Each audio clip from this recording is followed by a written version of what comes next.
I'm Stan GLANTZ. I'm a professor of medicine here at UCSF, and I'm going to tell you everything I know about e-cigarettes. And when I talk about e-cigarettes, the title I use is Back to the Future, because in the e-cigarette debates, I feel like I've gotten in a DeLorean and gone back to the 1970s. And a lot of the same arguments that people were having in the 1970s about whether or not secondhand smoke was dangerous, about whether or not the tobacco companies were marketing to kids, about whether nicotine was addictive, and about whether or not people had a right to expose other people to secondhand smoke have all reemerged today in the context of e-cigarettes. And in thinking about e-cigarettes, and in fact in thinking about tobacco generally, I always like to start with this report. And this is way back in 1978, 40 years ago almost. And this was a study not done by UCSF or the American Cancer Society or the NIH. This was a study of public attitudes towards cigarette smoking in the tobacco industry done by the tobacco companies themselves. This was a secret document. And what the tobacco companies found in this very extensive national survey that they did, if you read the beginning, they said the original Surgeon General's report, which concluded that smoking caused lung cancer in men, followed by the first hazard warning on cigarette packages, the subsequent danger warning on packages, the removal of cigarette advertising from television, and the inclusion of the danger warning in cigarette advertising were all blows of sorts for the tobacco industry. They were, however, blows that the industry could successfully weather because they were all directed against the smoker himself. While the overwhelming majority of the public has been convinced by the anti-smoking forces that smoking is dangerous to the smoker's health, this has not persuaded very many people to quit smoking. And that's still true today. I mean, if you go up to smokers and say, you know, you're smoking, you're going to kill yourself, they all say, well, everybody's got to die. My grandmother smoked and she lived to be 95, and on it goes. And so direct assaults on smokers for their smoking really aren't very effective at changing behavior. But then the tobacco companies went on and they said the anti-smoking force's latest tack, however, on the passive smoking issue is another matter. What the smoker does to himself may be his business, but what the smoker does to the non-smoker is quite a different matter. This we see as the most dangerous development to the viability of the tobacco industry that has yet occurred.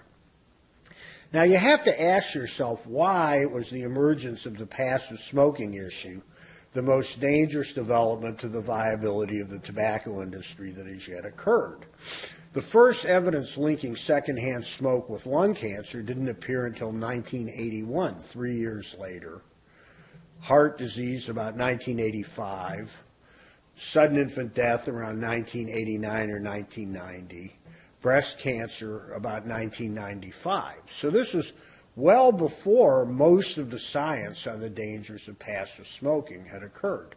What we knew back in 1978 was that secondhand smoke put a lot of poison chemicals into the air, and there were 3 papers showing that it was bad for babies, that children of parents, infants of parents who smoked had more respiratory problems, more hospitalizations for respiratory problems, and that was it.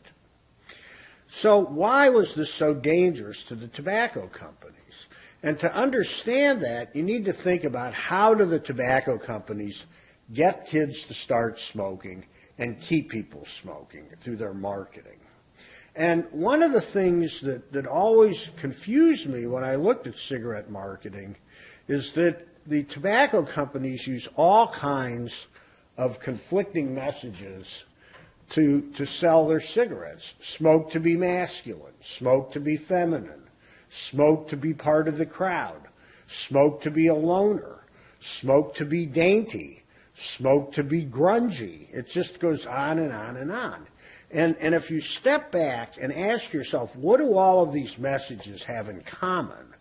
It's that for the smoker they're talking to, or the potential smoker they're talking to, if you affiliate with our brand, if you affiliate with our product, it will increase your social standing among people you care about. And all of these different groups of smokers, all of these different what marketers call market segments, have different values and different interests and hang out with different people. And so the thing about the passive smoking issue, which has been so important, is that it's undermined the social acceptability and the social support network for tobacco use. And I think that, more than anything else, has led to the huge declines in smoking that we have. That's accelerated and codified through clean indoor air laws and media campaigns and things like that. But it all comes back to social acceptability. And so in thinking about the role that e-cigarettes are playing in the current dynamics of the tobacco market, I just want you to remember these insights from 1978. Now, when people say e-cigarette, they mean lots of different things. And there are four major kinds of e-cigarettes. There's the original ones, which are sometimes called cig-alikes. They look like cigarettes. The original ones were disposable. Then the next generation were the same kind of thing except rechargeable. Then we have the pen-style systems or the tank systems. The third thing, which have become very popular.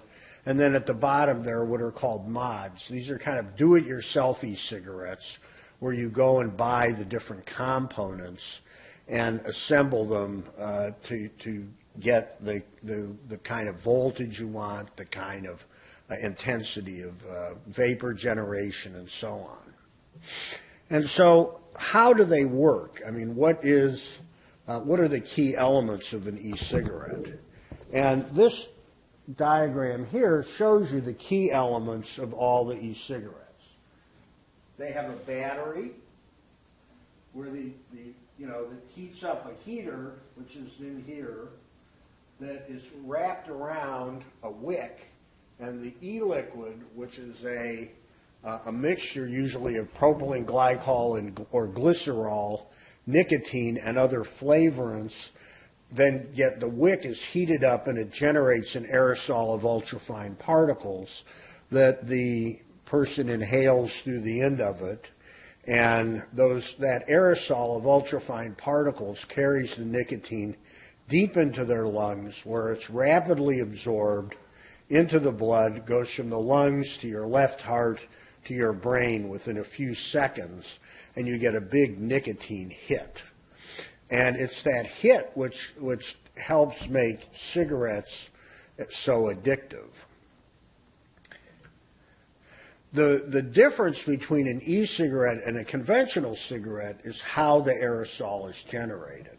The way a conventional cigarette works is you burn the tobacco and generate an aerosol of ultrafine particles and nicotine, which carries the nicotine deep into your lungs and then up to your brain.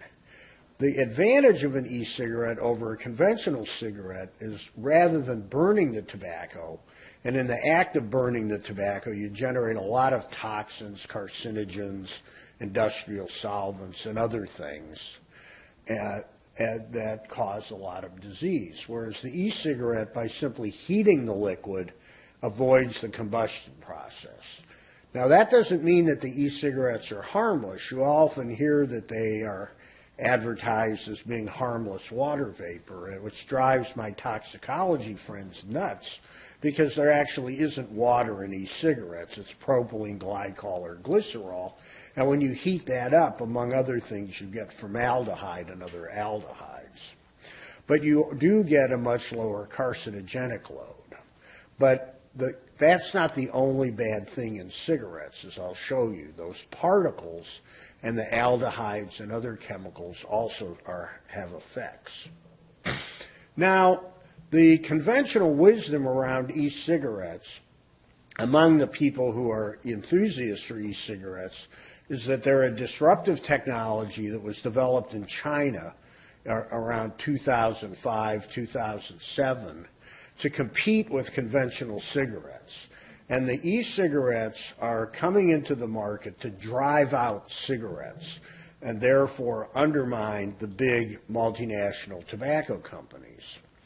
But here at UCSF, we have about 90 million pages of previously secret internal tobacco documents that are available on the internet at our library.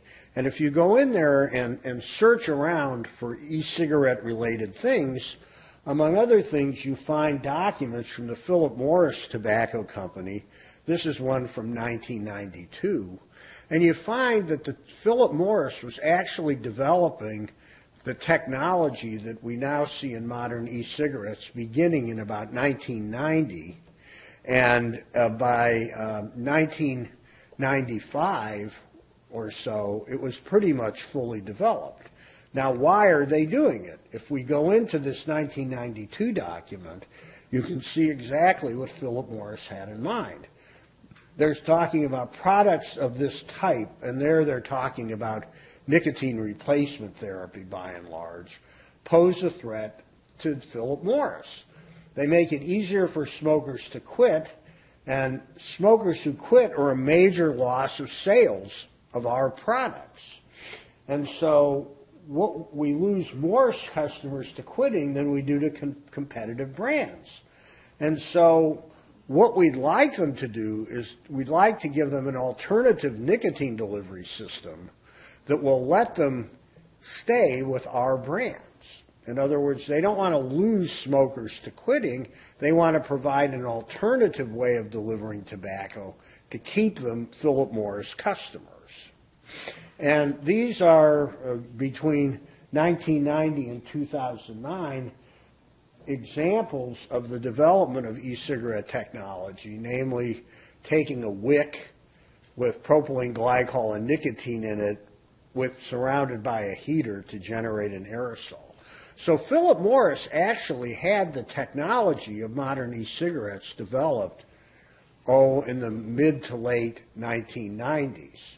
But they decided not to take it to market because they were afraid that if they did, it would get the FDA interested in regulating them and might well lead to regulation of conventional cigarettes. So they shelved it. And it wasn't until after the FDA law was passed in 2009 that that concern was resolved. And then as e-cigarettes started to come on the market from China, Philip Morris moved forward and began marketing the Mark 10, their current e-cigarette on the market. So the idea that e-cigarettes are some outside disruptive technology that is somehow externally threatening the big tobacco companies is just wrong. It's just that they're looking at it as a way to keep smokers who might otherwise quit in the market. The other myth is that the e-cigarette companies are generally competing with big tobacco. And it is true that when they first started appearing in the United States around 2007 or 2008, they were mostly coming from independent companies. But as of today, almost all the e-cigarette companies have been bought up by big multinational tobacco companies. We still have the independent vape shops who are selling often the mod systems I showed you. But the big tobacco with their mass marketing and mass product design capabilities are increasingly dominating the market. Now, how are they selling these e-cigarettes? If you look at the marketing, it's very reminiscent of conventional cigarette advertising. What are the themes that they're using? Well, they're healthy. This is an ad from, I think, the 30s, and not a cough in a carload. Well, no smokers cough with these e-cigarettes. Freedom, a really major theme in tobacco marketing. Take back your freedom with blue e-cigarettes. Elegance, autonomy,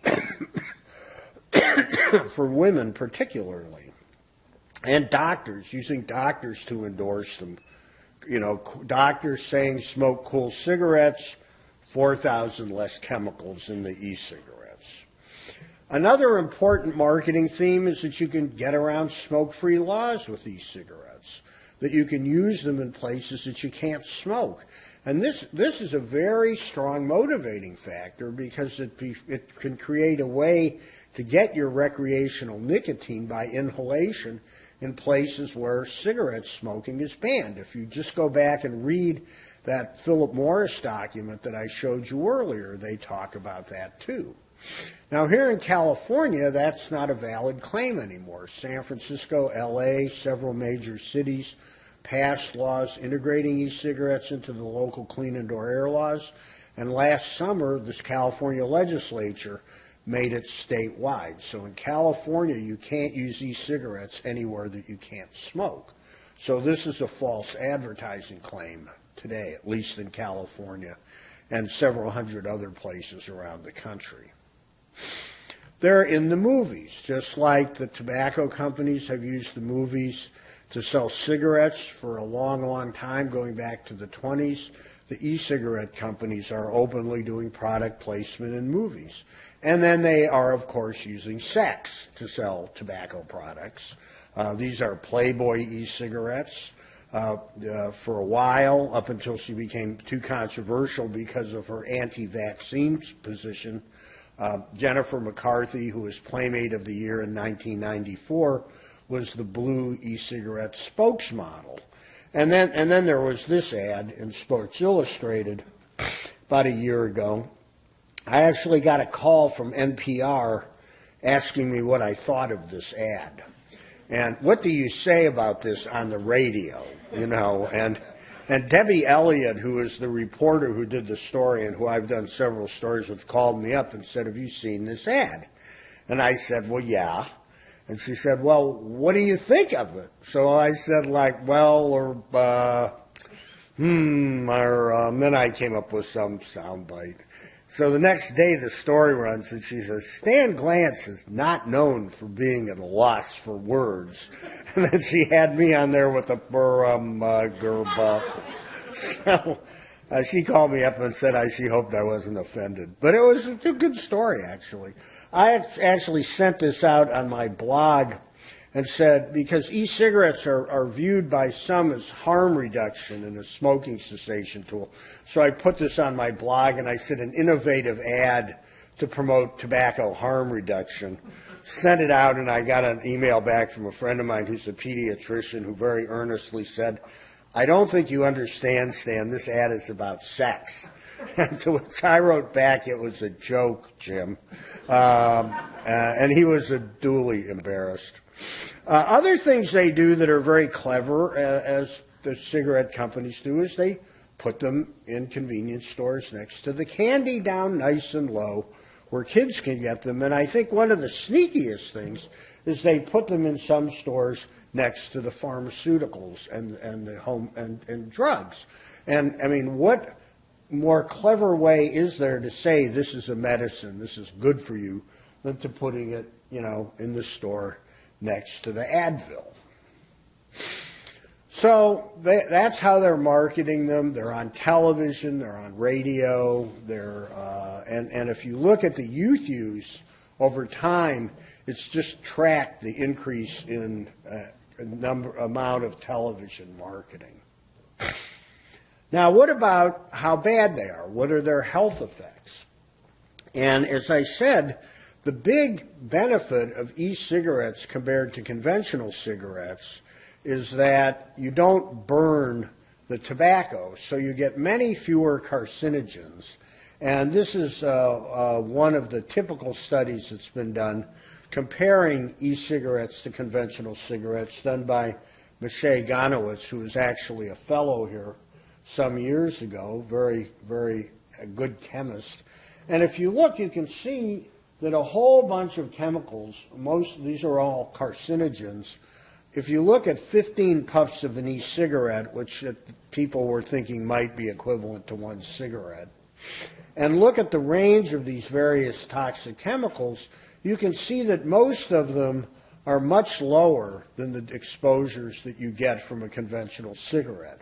Now, some of them get up into the same range, most notably formaldehyde and acrolein, but there's no question that a puff on an e-cigarette is exposing you to less toxic chemicals than a puff on a cigarette. But that doesn't make it safe. And if you compare it to a nicotine inhaler, which is a regulated pharmaceutical, you can see that the levels of toxic exposure you're getting are far higher than that. And most of the discussion of health effects of e-cigarettes has been focused on cancer. But cancer only kills about, a third or maybe 60%, or a third or maybe 40% of the smokers. The thing that kills most smokers is heart and vascular disease and non-cancer lung disease. And what do we know about that?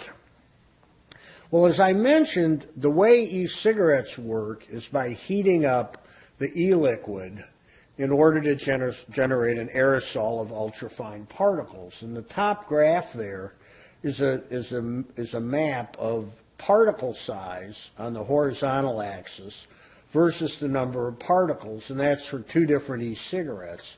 And the bottom part of the graph is a picture of the same kind of data on particle size for a typical conventional cigarette.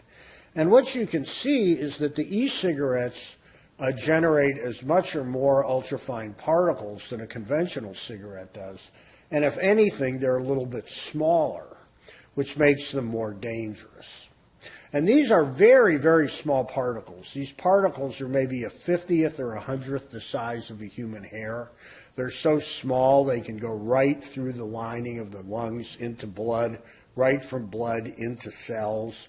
They're so small that they can actually go through walls, if it's a plasterboard wall. And you can't get rid of the ultrafine particles in an e-cigarette because that's how they work. And ultrafine particles cause all kinds of cardiovascular and pulmonary damage. If you have a day where there's high ultrafine particle air pollution outdoors, more people have heart attacks that day. Another thing that's really important about the particles is that the dose response for the effect of these ultrafine particles is not linear. It's very steep. This is a graph looking at the effects of active smoking, passive smoking, and outdoor air pollution on heart disease risk. And you can see that even a little bit of particle exposure causes a lot of risk. And then as the level of particles goes up, the risk increases, but it increases at a decreasing rate. And that's why secondhand smoke is about 80% as bad as primary smoke when you're talking about tobacco smoke, even though the dose of toxins you get as a passive smoker are much lower than what a smoker gets. And so this nonlinear dose response curve is very, very important in terms of heart disease effects. If you're a smoker and you cut down, you don't really see too much benefit unless you quit entirely, for example. Another thing that you have to think about when looking at the toxicology of e-cigarettes is while the level of many of these other toxins in e-cigarettes is much lower than a cigarette, that doesn't mean that it's trivial.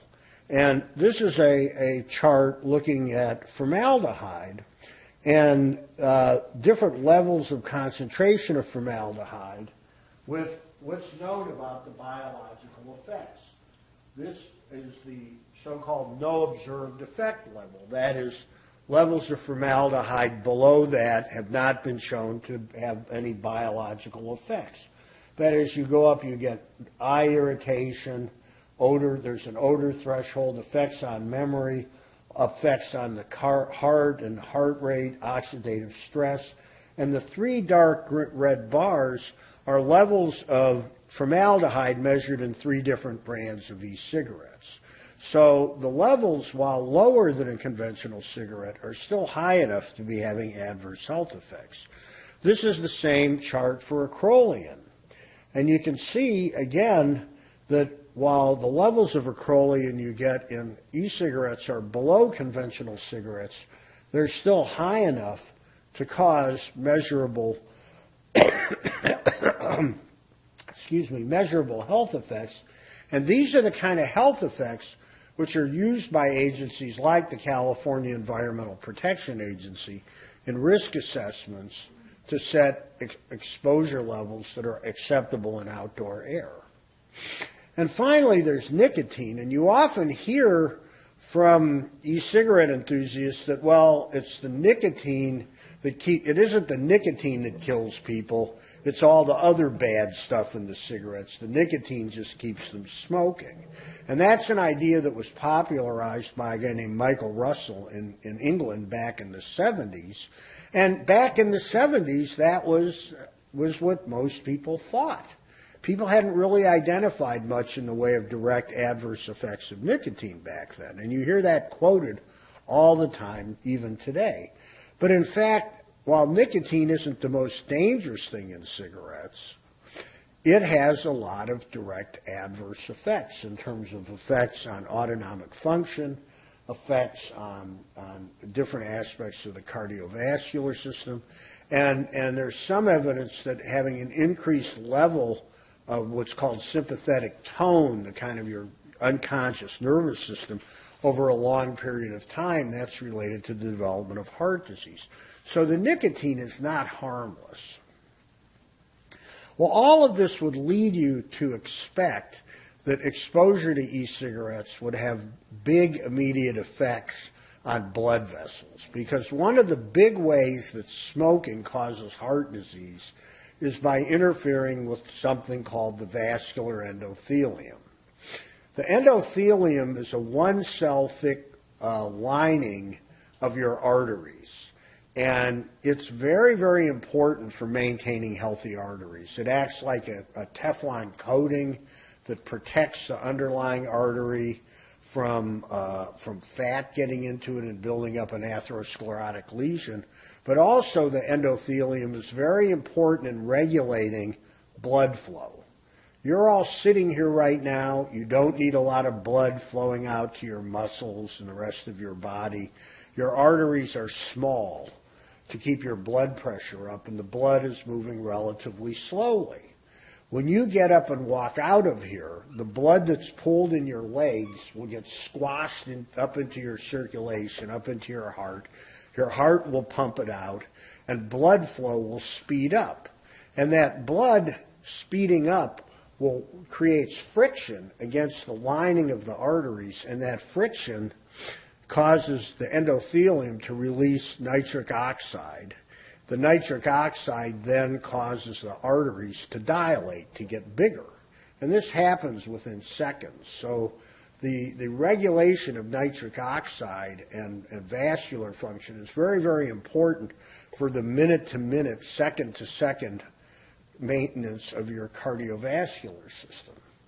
Now you can measure, and it's been well established that one of the ways smoking and passive smoking, secondhand smoke, damage your cardiovascular system and increase the risk of a heart attack is by screwing up endothelial function, by shutting off this process, by disabling an enzyme in the endothelium called nitric oxide synthase.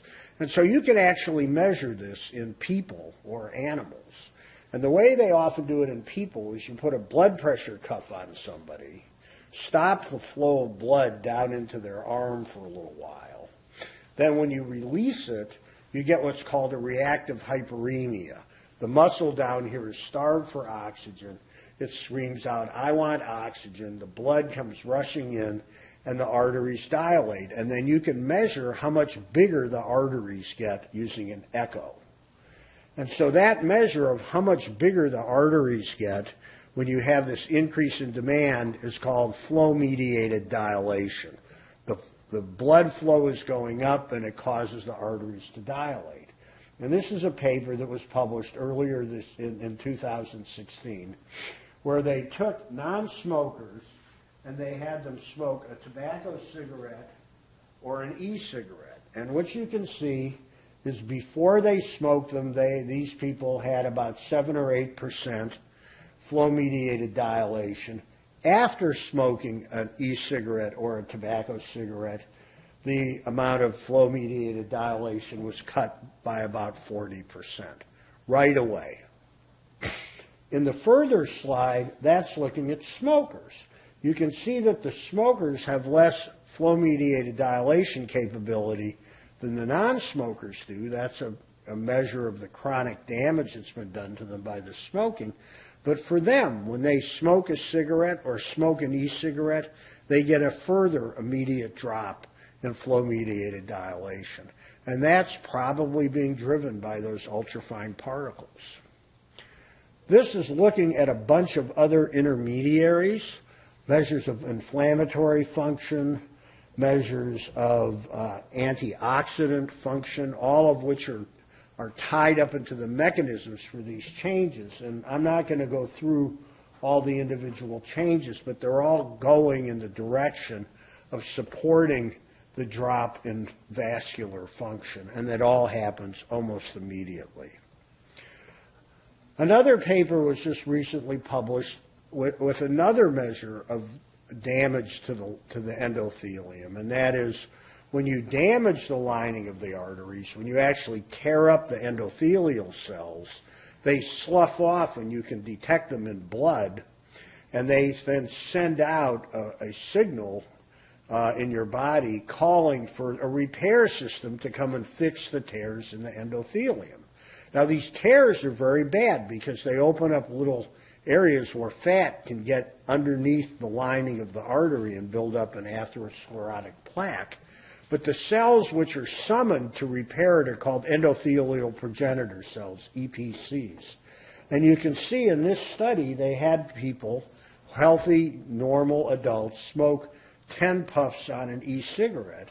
And you can see a huge increase in the number of circulating endothelial cells, and it was still elevated 4 hours later. The same group had previously done a study where they had people smoke 1 cigarette, and they found about the same big increase in endothelial progenitor cells. Note that there's a different scale there. But notice it was slower, whereas you had a big peak after just 1 hour with the e-cigarettes. It took 4 hours for it to peak for the cigarettes. So there's something different and maybe even worse in terms of the e-cigarettes in terms of vascular function. So that's just a little bit of the adverse health effects that have been identified. There's also studies that have been done looking at effects on pulmonary function, asthma attacks in children who are using them, and the like. So what about the behavioral aspects of e-cigarettes? Well, if you look at adults, the most common reason people have for using e-cigarettes is that they see them as a safer alternative to cigarettes. And again, if someone simply changed from only smoking cigarettes to only smoking e-cigarettes, they would probably be better off. They probably wouldn't be as better off as a lot of people think they are. They're probably going to be suffering most, if not all, of the heart and non-cancer lung effects, but they're almost certainly getting less carcinogenic exposure. But the problem is that very few people actually switch. A few people do. But the great majority of people who are using e-cigarettes are what are called dual users. They continue to smoke and use the e-cigarettes at the same time. Another reason people use them is to try to quit smoking. They've heard that this is a good way to quit smoking.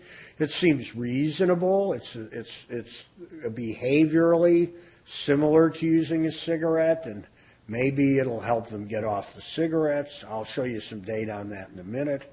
And then the last big reason, which I showed you in the advertising, is it's to use them where they can't smoke cigarettes. But as I said, the big problem with this is there's very high levels of dual use. Depending on the survey, it varies from around 80 to 90% of e-cigarette users continue to smoke cigarettes. And the effects on smoking intensity are not clear. A lot of people have argued, well, if they're smoking e-cigarettes, maybe they'll smoke fewer cigarettes, and that will be a benefit because they're consuming fewer cigarettes. But the data on that is kind of all over the map. Some of the studies show people cutting down cigarettes. Some show them actually smoking more. Others show no effect. But if you think back to that nonlinear dose response curve in terms of cardiovascular disease, if you're just smoking a few fewer cigarettes, you're not getting much in the way of health benefits. Another thing that's important in thinking about adults is that the adult use of e-cigarettes has increased quite a lot in recent years. This is from a national survey done by Mississippi State University. But the fact that it's increased isn't too surprising because they weren't on the market in 2005 or 6. So if anybody's using them at all, you're going to see an increase. But the real concern is that of the current adult e-cigarette users, about a third of them either had never smoked a cigarette or were former smokers. So they're bringing people into or back into the nicotine market, which is, I think, a real problem even for adults. Now, why do people think e-cigarettes are good for quitting? Well, they're promoted as being good for quitting. This is an ad. The guy in it is actually the head of one of the e-cigarette lobbying groups.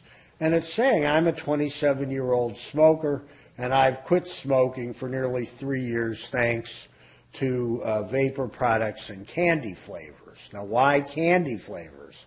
Well, candy flavors have become very controversial for attracting kids. And as I say, there's no question in my mind that some people do successfully quit smoking with these cigarettes. The interesting thing about this ad is the CDC has a big anti-smoking campaign directed at adult smokers called Tips from Former Smokers, or from Former Smokers. And if you go look at the CDC ads, and this, they just look exactly the same. It's the same fonts, the same layout. They have the CDC logo down here. It's in the same blue that the CDC uses. And if you look at e-cigarette marketing on the internet, you see all kinds of claims, or through social media, that it's good for quitting. Well, what does the data show? This is an updated version of a meta-analysis that Sarah Calcorn and I published a little over a year ago. And this is looking at the odds of being a former smoker among people who use e-cigarettes, smokers who use e-cigarettes compared to smokers who don't. So if smoking e-cigarettes was helping people quit smoking, the odds of being a former smoker would be bigger than 1. And you can see there are a couple of studies that have shown that e-cigarette users quit more often than smokers who don't use e-cigarettes. But the great bulk of the studies have odds ratios below 1. And if you pull them in a meta-analysis, what you find is that e-cigarette users are about 30% less likely to be former smokers or to quit smoking than e-cigarette users who don't smoke, than smokers who don't use e-cigarettes. So far from helping most people quit, e-cigarettes are actually depressing quitting. Now, when we published this paper, a lot of the e-cigarette enthusiasts were very critical. They said, oh, but what about if it's a clinical, most of these are observational studies in the real world, not randomized clinical trials. Now, my view is that we're not talking about a medicine available by prescription here.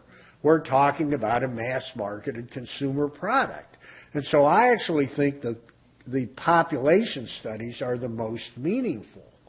They've said, well, you didn't control for how much they use the e-cigarettes. You didn't control for a level of addiction.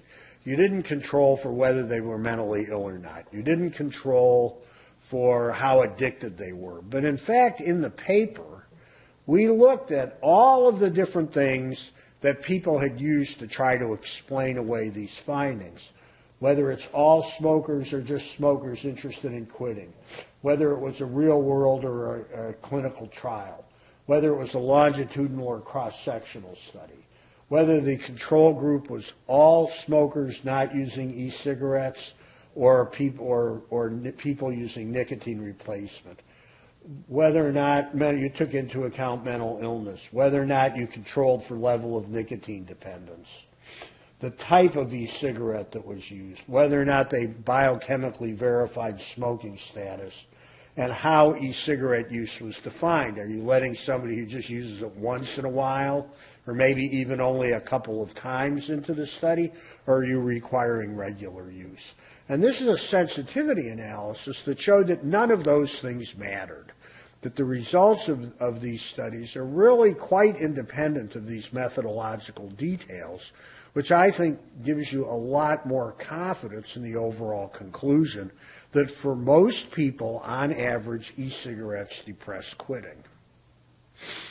And then the other people have said, well, maybe if they're not helping people quit, at least they're cutting down. But as I said, there's no cardiovascular benefit from smoking a little bit less because of the nonlinear dose response.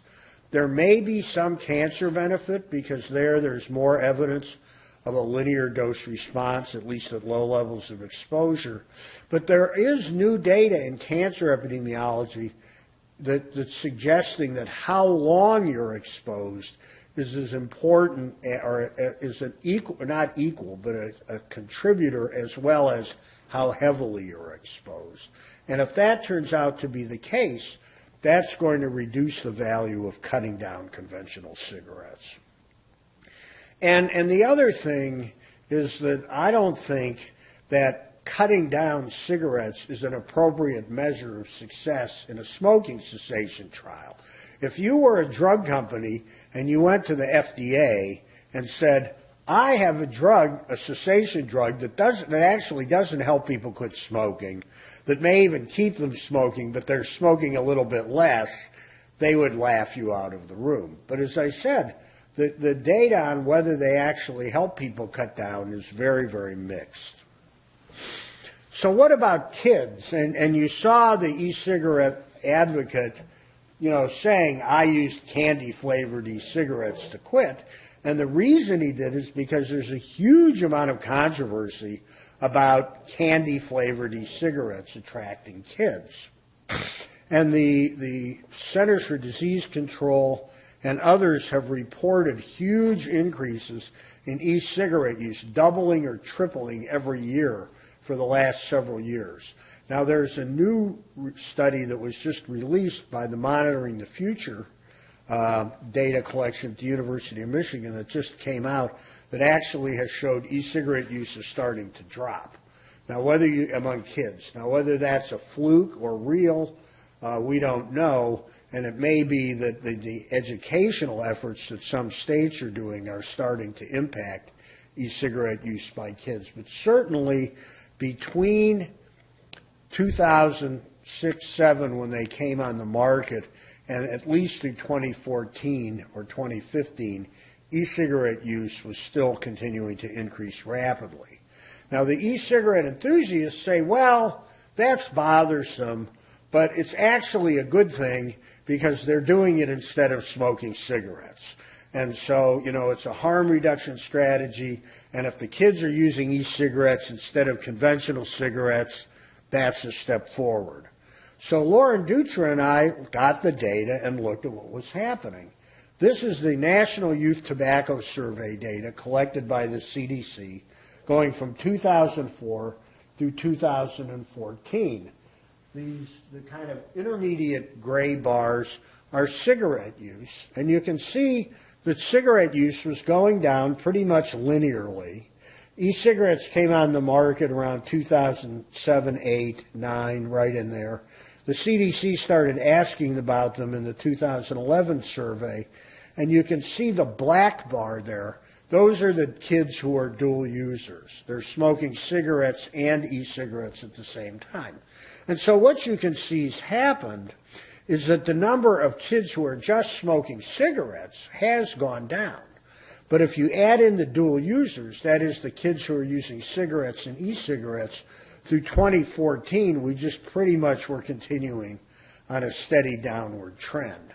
Now in 2015, the cigarette use actually stopped falling in the CDC data. They haven't released the individual level data yet, so we don't know, we can't separate the dual users from everybody else, from the cigarette-only smokers, but that's very troubling. But the other important thing is if you look at that light gray bar at the end, those are the kids who are just using e-cigarettes. And if you look at their socio-demographic risk profile, they are at very low risk of ever starting with cigarettes. So the e-cigarettes are bringing new kids into the market. Now this is ever use, and one of the criticisms is, well, but kids experiment with things, you know, if they've tried them once or twice and didn't use them ever again, who cares? This is the same survey data looking at current use, that is, using them in the last 30 days, which is the standard definition of smoking for adolescents. And you can see the same things. It was pretty much a linear decline, but with now a huge increase of regular users of e-cigarettes among kids, to the point the total use is back above where it was in 2009. So the effect that e-cigarettes seem to be having on kids is to bring new low-risk kids into the market. Now, we asked the question, if kids are experimenting with e-cigarettes, how is that affecting their likelihood of becoming a regular smoker? And so this is a study we did with cross-sectional data, so it's just a snapshot in time. But we took all the kids in this same data set for the later years who had experimented with cigarettes, defined as, when they asked the question, have you ever smoked a cigarette, even a puff, who answered the question yes. And then we looked at whether or not they used e-cigarettes. And the kids who used e-cigarettes were almost 8 times more likely to be smoking conventional cigarettes and meet the definition of an established smoker, which is to have smoked 100 cigarettes. So e-cigarette use is associated with regular smoking among the population of experimenters. Now, we got all beaten up about this study because they said, well, this is just a cross-sectional study, and how do you know you don't have reverse causality where the smokers are using the e-cigarettes? And you do have to worry about that when looking at cross-sectional data, and if you go read the paper, we were very, very careful not to use the cause word. But if you think about it, you cannot smoke your 100th cigarette before you've taken the first puff. So this, at the very least, suggests strongly that e-cigarette use among kids is associated with progression to established smoking among kids who experiment with cigarettes. And the same thing was true if you looked at current smoking. Again, about over 7 times odds of being an established smoker. And there's also, as with the adults, in fact, it's a bigger effect than the adults, much less quitting. The odds of being a former smoker are only about 20% among kids who use e-cigarettes. But all of this is, and we have similar data from Korea, but all of this is cross-sectional, and you have to worry about it. But now there are 7 longitudinal studies that have been published where they took kids who were not smoking any cigarettes and compared non-smoking kids who used e-cigarettes with non-smoking kids who didn't use e-cigarettes. And the non-smoking kids who used e-cigarettes were about 3.5 or 4 times more likely to be smoking conventional cigarettes a year later in these longitudinal studies. And that's after controlling for all of the usual socio-demographic factors. So what the picture we see is that e-cigarettes are attracting some new kids into the nicotine market, and some of them are then going on and smoking conventional cigarettes. But even if they didn't, having kids inhaling nicotine when their brains aren't fully developed, as well as ultrafine particles and aldehydes, heavy metals, and a bunch of other stuff, is not a good thing. Now, another one of the arguments that you often hear is that, well, there are these hardcore smokers out there that, you know, there's people who cannot or will not quit, who no matter what you do are going to keep smoking, and if you've got to offer them something less dangerous than a cigarette, and if you don't, you just want them all to die, okay? And so what about the hardcore? So this is people who cannot or will not quit, and if you think about what that means, what you would expect is that as smoking prevalence drops, as the percentage of the population who smokes drops, you would expect the remaining smokers to be quitting less because they're the hardcore, and you would expect them to either keep smoking the same amount or maybe even see more smoking because you're squeezed out the unhardcore people. And so we looked at what happened, and this is the data from the U.S. The same thing happened in Europe. And if you look across the years from 1993 to 2011, comparing the 50 states and the District of Columbia, we have smoking prevalence on the horizontal axis and then quitting attempts on the vertical axis. And you can see that quite consistently, as people smoked less, they actually made more quit attempts, not less. And if you look at the consumption, as the prevalence goes down, the remaining smokers were smoking less, not more. So we have not hardening, but softening. And the argument has been made that, well, what about the heavy smokers, the people with mental illness? And we've been looking at that, and albeit from much higher levels, you see the same patterns. So the whole argument that we need e-cigarettes for harm reduction to get to the hardcore smokers is flawed because the hardcore smokers are kind of melting away as we're doing other things that are reducing cigarette consumption. Another thing that's really important is that e-cigarettes, like conventional cigarettes, pollute the air. They don't pollute it as much as a conventional cigarette does because a conventional cigarette generates two kinds of air pollution. There's what's called side stream smoke, which comes off the lit end of the cigarette, and then there's the exhaled mainstream smoke. And in cigarette secondhand smoke, most of it is the side stream smoke. And e-cigarettes don't generate that because when they're not being inhaled, they're not generating any smoke. But there is the exhaled mainstream smoke. And if you just look at any video or go any place where people are vaping, you can see the stuff coming out. And there are a bunch of studies that have measured elevated levels of a whole bunch of bad things that seem around 10, 20, 25% that of conventional cigarettes. And there's also a bunch of these things which have been identified as carcinogens in California. So e-cigarettes aren't as polluting as conventional cigarettes, but they do pollute the air. And most interesting, there have now been studies measuring the levels of nicotine in bystanders. And people living with e-cigarette users have nicotine levels in their bodies that are almost as high, in fact, not statistically significantly different from people who live with smokers. And so it's a really interesting question of why is it that even though the levels of air pollution are lower, which was also measured in the same study, in the homes with the e-cigarette users than the smokers, you're still ending up with comparable levels of nicotine in the bystander's blood. And so, you know, people should not use e-cigarettes around other people.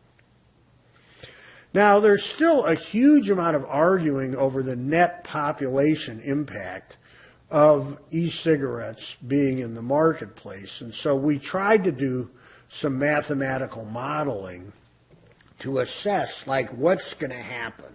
And it's hard because we don't know exactly how dangerous e-cigarettes are. We don't know how the use patterns are going to evolve. And there's a bunch of competing factors. As I said, e-cigarettes are less toxic, puff for puff, than a conventional cigarette, but there's lots of dual use with cigarettes. But, you know, some people at least use them to quit smoking, although for most people it hurts, but some people do quit. But then there's high youth initiation. So you've got all of these competing factors going on, in a market where you don't really know how the market's going to evolve. And so what we did is we made what's called a decision tree model to try to simulate this in a computer and look at, like, what are the important variables. And this is the model that we had. We started out with non-users. 60% of them, the bottom line, never used anything. And all these numbers are based on actual data as of a few years ago. Back then, we said 1% are initiating with e-cigarettes. That's way too low by today's data. 39% initiated with cigarettes. Of the cigarette initiators, some of them aren't interested in quitting. Some of them are.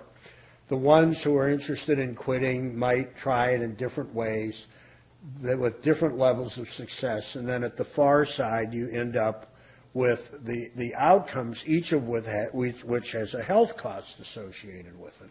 And this model and all of these numbers in here are the probabilities for moving from one node to the next, are almost all based on actual data. And if you look at the predictions that come out of this model, they're quite similar to what was going on in the real world.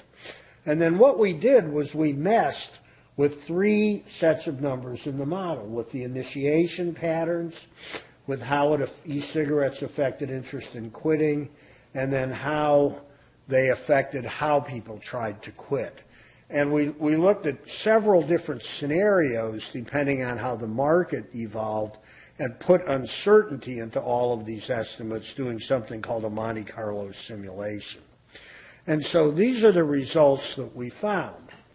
And to just orient you, the vertical axis is the chance that you would be better off at a population level in terms of public health as a function of how dangerous the e-cigarettes are. And we went from not at all dangerous, from completely harmless, which is 0, up to 50%, which is half as dangerous as cigarettes, which would be like saying e-cigarettes are creating almost as much heart and lung disease as cigarettes and no cancer. And we looked at a bunch of different scenarios. So the first one was a scenario where we get an increase in e-cigarette initiation, but all of that comes at the expense of people who would have smoked cigarettes instead. Okay, so we're diverting people out of the cigarette market into the e-cigarette market. And there, if that happened, that's a very optimistic scenario. No matter how bad e-cigarettes are, you would be better off. They would be a good thing. At the other extreme, we have an increase in e-cigarette use, all from people who never would have picked up a cigarette, okay? Well, no matter how good or bad they are, you're always worse off if that happens. And those are the kind of two poles that have occurred in a lot of the arguing.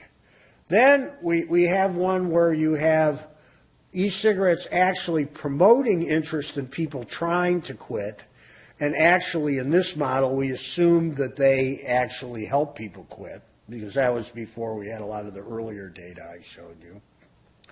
And then here's another one at the other extreme where e-cigarettes renormalizes tobacco use and so keeps people from quitting.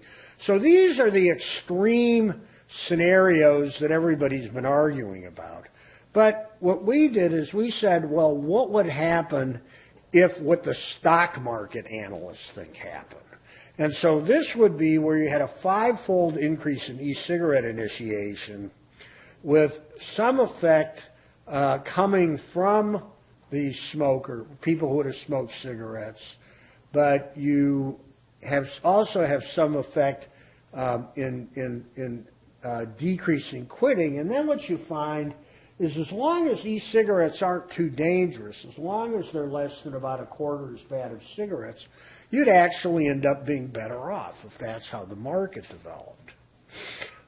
This is one of the e-cigarette companies' aggressive predictions, where they get a 10-time increase in initiation, almost all from people who would have smoked instead. And then this is what we call the Bonnie Herzog thing. This is a Wells Fargo analyst's prediction of the market. And what you can see when you look at these three in the middle, which are probably closer to reality, is if e-cigarettes are under about 25 or 30% as dangerous as cigarettes are, then you would end up better off.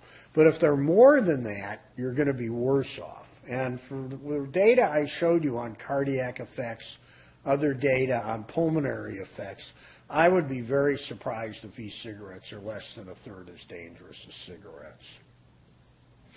So what's the bottom line from all of this? Well, advertising is back. Two-thirds or three-quarters of the people alive today in the United States have never seen a cigarette ad on television, and e-cigarette advertising is back. Now, a lot of you may have never seen it because you're the wrong demographic. You're not 15, 18, 20, 25 years old. Maybe some of you are. There's rapid youth uptake. It's promoting progression to established smoking. It's deterring quitting. It's polluting the air. It's renormalizing tobacco use. So I think all of that is very problematic. Now, in December, the Surgeon General issued his first ever report on e-cigarettes.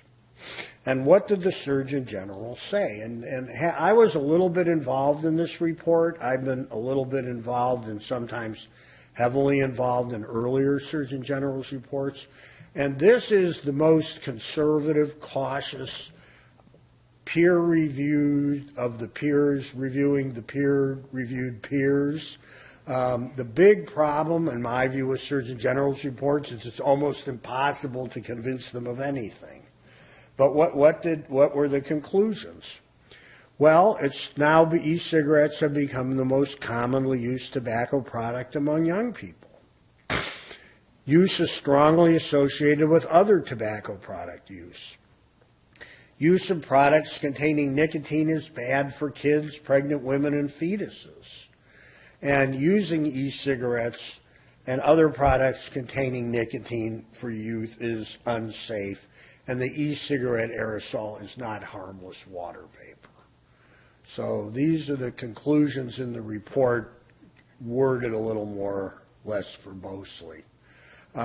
They kind of sidestepped the gateway question. They pointed out the evidence is there, but they kind of didn't fully engage that.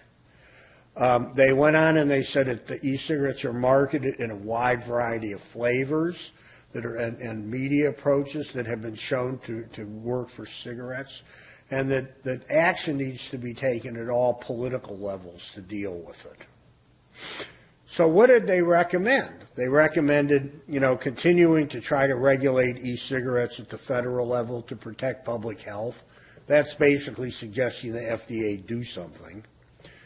They suggested raising and enforcing minimum age of sales, which California has now done, incorporating e-cigarettes into smoke-free policies, regulating e-cigarette marketing, sponsoring high-impact media campaigns, which, again, California has been in the lead on that. The first state to run advertising campaigns on e-cigarettes was Alaska, but we were second. And, of course, do more research, which people like us like. I would add that they ought to be integrated into tobacco control media campaigns with particular emphasis on warning people about the risks of dual use. And in fact, the CDC Tips campaign has an ad now that's doing that. And that you shouldn't allow the sale of e-cigarettes any place you can't sell cigarettes, and to enforce that through licensing retailers. And to prohibit the sale of all these flavors, because there's no question that they're affecting kids.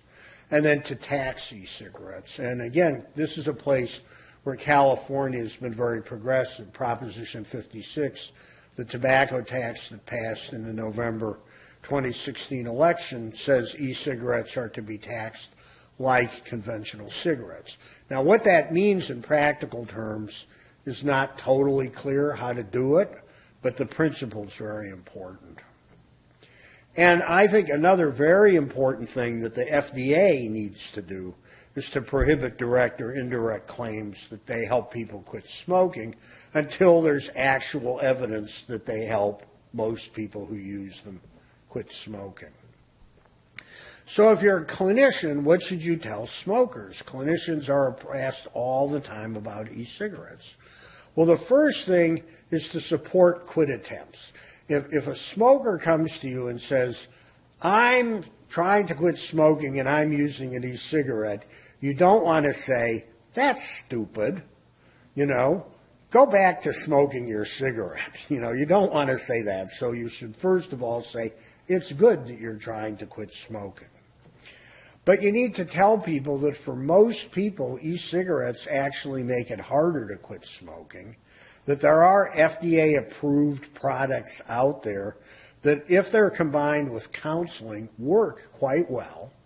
But the counseling is very, very important. If you just hand people nicotine replacement therapy and don't do it as part of an organized program, that actually probably also inhibits quitting, very much like an e-cigarette does. If they're already using an e-cigarette, you should tell people you don't know what's in them. There's terrible quality control. Nobody knows what the long-term risks are. And whatever you do, if you're going to try to quit smoking with an e-cigarette, you've got to stop the cigarettes. You can't be a dual user. So what are the stakes in all of this? And I want you to think back to that tobacco industry 1978 report that I started with, where I was talking about social acceptability. And here in California, we made bars smoke-free statewide. I think it was 1998 it took effect. And I'm going to show you one of the ads that the state health department used as part of the effort to educate the public about the law. And as you watch this, I want you to think about social acceptability.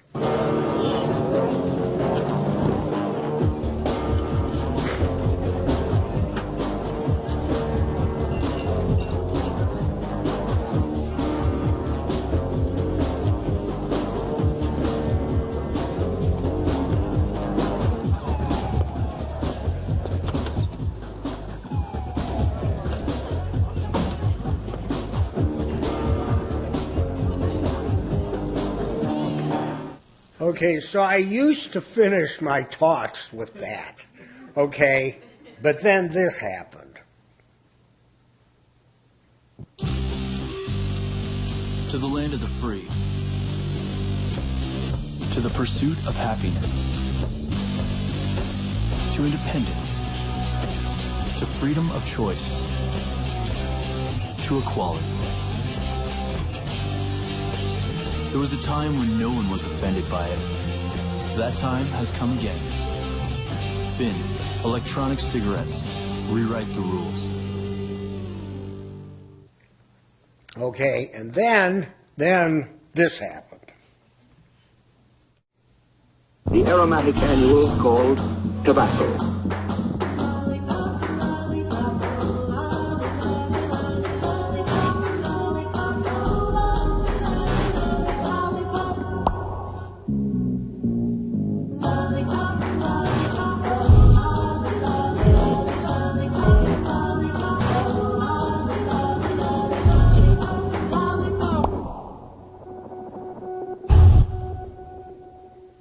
So that's from the state of California. So thank you for your attention.